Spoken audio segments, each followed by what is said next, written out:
for Eli, and he's like, Eli realized that the Lord was calling the boy. So Eli told Samuel, go and lay down, and if he calls you, say, speak, Lord, for your servant is listening. So Samuel went and lay down in his place. The Lord came and stood there, calling as the other times, Samuel, Samuel. And Samuel said, speak, for your servant is listening.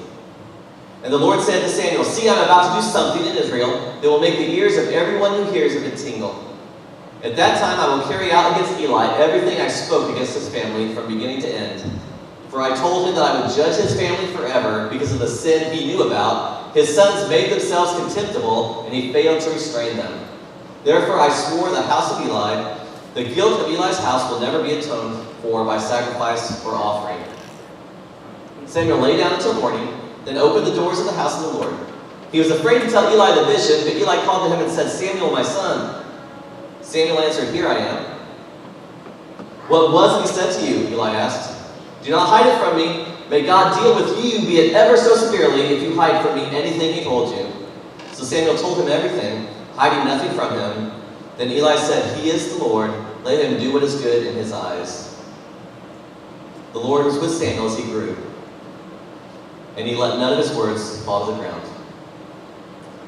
And all of Israel, from Dan to Beersheba, recognized that Samuel was attested as a prophet of the Lord. The Lord continued to appear to Shiloh, and there he revealed himself to Samuel through his word, and Samuel's word came to all Israel. So that was a big chunk. Let's just take a breath and unpack that. So Samuel keeps hearing this voice. He thinks it's Eli at first. He runs in. It's not Eli. Eli finally realizes that God is speaking to Samuel, so he says, next time you hear it, say, speak, Lord, for I'm listening. So that's what Samuel does, and then the Lord reveals to Samuel that his plans, that Eli had these sons that he was not correcting. Sons were doing detestable things. They were supposed to be priests of God. They were doing things going against God's will, and Eli was not doing his part to restrain them, to correct them, rebuke them. And so the priesthood should have followed in line of Eli's family, but God was going to remove that because of their behavior. And then so that's God's message to Samuel, and in the morning, Eli's like, hey, tell me what God said. And he's like, Samuel doesn't want to because it's not good news. But Eli's like, you need to tell me. And he does, and Eli takes it and says, God, may God do what God sees fit. Eli handles it as a godly man and accepts that. And then the Bible says that Samuel continues to grow. He becomes known as a prophet. He's the first prophet, because then as we go through the Old Testament, more prophets rise up and giving God's message. But the point we're getting to, all that is, Samuel had to be willing to listen. He was willing to listen when he thought it was Eli. Then when he realized it was the Lord, he listened, and then throughout his ministry, he continues to listen to the voice of God. We need to be willing to listen to God's voice, to recognize it. Jesus says, in John, he says that my sheep listen to my voice. The sheep know the voice of the shepherd, and they don't listen to another person's voice, but when they hear the shepherd, that's what they listen to, that's what they respond to. And we need to be as attuned to the voice of our shepherd, as the sheep are, and to know God's voice. As followers of Jesus, we need to be so familiar with the voice of God that we can recognize a counterfeit. When we read something or hear something or see something that doesn't align with God's word, that we can recognize it immediately because we know his voice. We recognize the voice of the shepherd and know when there's a counterfeit. So what this church needs is for the voice of Jesus to be heard. And what this community needs is the voice of Jesus to be heard. And what this state, and this country, and this world needs is for the voice of Jesus to be heard. And God has chosen his people to be that voice, to be the hands and the feet and the voice of God. So when God speaks, he's speaking to you. He's speaking to me. He's not. The Bible applies to your life today. Or when we first hear a message from God, our first impulse needs to be, what is that saying to me? Not, what is that saying to my neighbor? Or, sometimes We can be tempted to say, you know who really needs to hear this message? No, and we have that person in our head that really needs to hear this. I wish they were here at church to hear this. We need to, our first impulse needs to be, what does this say to me? I need to be the one listening to God's voice and willing to listen. Before my neighbor, before some random sinner, what does it say to me first? Each of us must take God's word personally.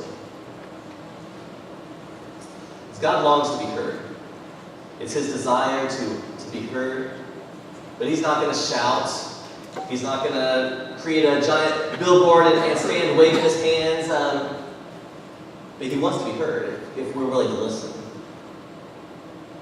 But it takes us getting rid of the distractions, taking the time, taking the effort to be willing to listen. So Samuel, we're going to close. Samuel, the new kid at the tabernacle, he was dedicated to God because he was willing to leave. Maybe there's something that you need to leave in your life. Something that God's calling you to leave behind. And maybe it'll hurt. Maybe it's something that you've grown attached to, but God is saying, that's not good for you. You need to leave it behind. We need to be willing to learn the ways, the Word of God, and we need to be willing to listen to the voice of God. So Samuel went on. He became the first prophet of Israel. He transitioned Israel from this time of judges, where the judges were leading them, to the monarchy. When Israel demanded a king, it was Samuel that God used to pick Saul as the first king, and then anoint David as the second king. So Samuel went on to be this voice of God and this influence for God, and because he was willing to leave, to learn and to listen for God's voice. But what I want to end with is, let's go back to the very beginning. Samuel was just an ordinary kid. I mean, sometimes we take these Bible characters and we put them up on this pedestal that God had, this, he just picked these special, extraordinary people, and but Samuel was just an ordinary kid. The only thing that set him apart is his mom said, I'm going to give him back to God. I'm going to dedicate him to God. He was just an ordinary kid, but he was willing to leave and to learn and to listen to God's voice, and he did extraordinary things. You might look at yourself in the mirror and maybe you see ordinary, but that doesn't matter, because that's who God uses. He's just ordinary. God can do the same with us as he did with Samuel. Let's pray. Father God, thank you for your servant Samuel, for his willingness to serve you faithfully. And Lord, I pray for us. Help us to slow down enough to learn and listen to your voice. That you could use us in amazing ways here in this church, in this community, in this world that you've called us to. Just help us to hear from you this week. Just as I pray. You guys would stand. We're going to sing our invitation, and if there's a decision you need to make, even if you just would, I'd love to pray for you. If there's something on your heart that you would like to pray for, I would love to be there for you. If there's a decision to make something you need to leave behind, maybe a decision you can make from your seat. Maybe you want to come forward and do that. But just listen to God's voice as we sing.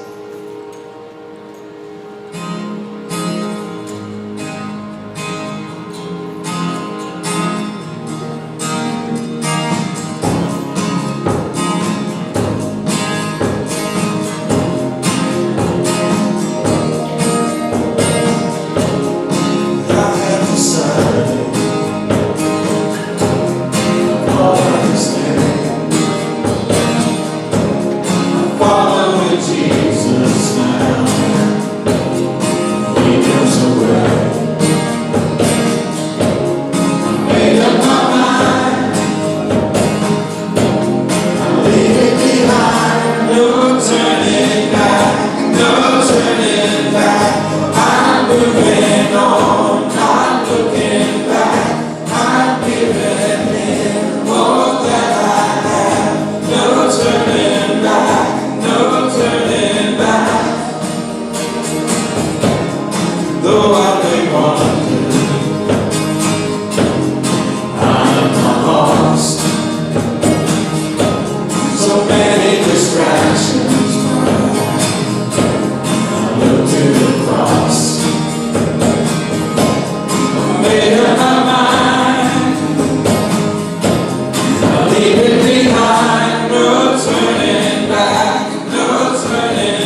decided to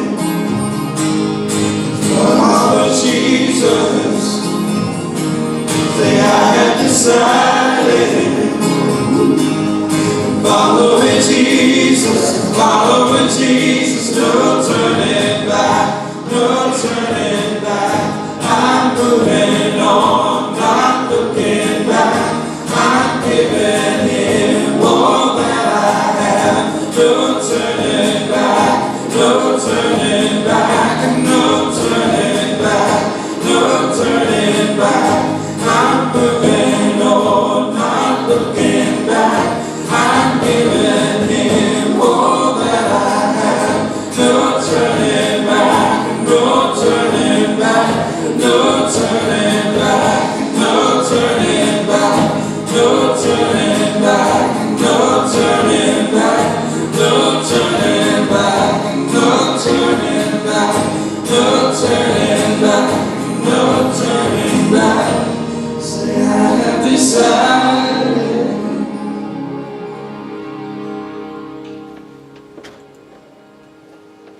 There's a story behind this song, but we're not going to go there. But we welcome Bryan to our congregation. And it is official, we signed the contract. So Too late now. there's no turning back.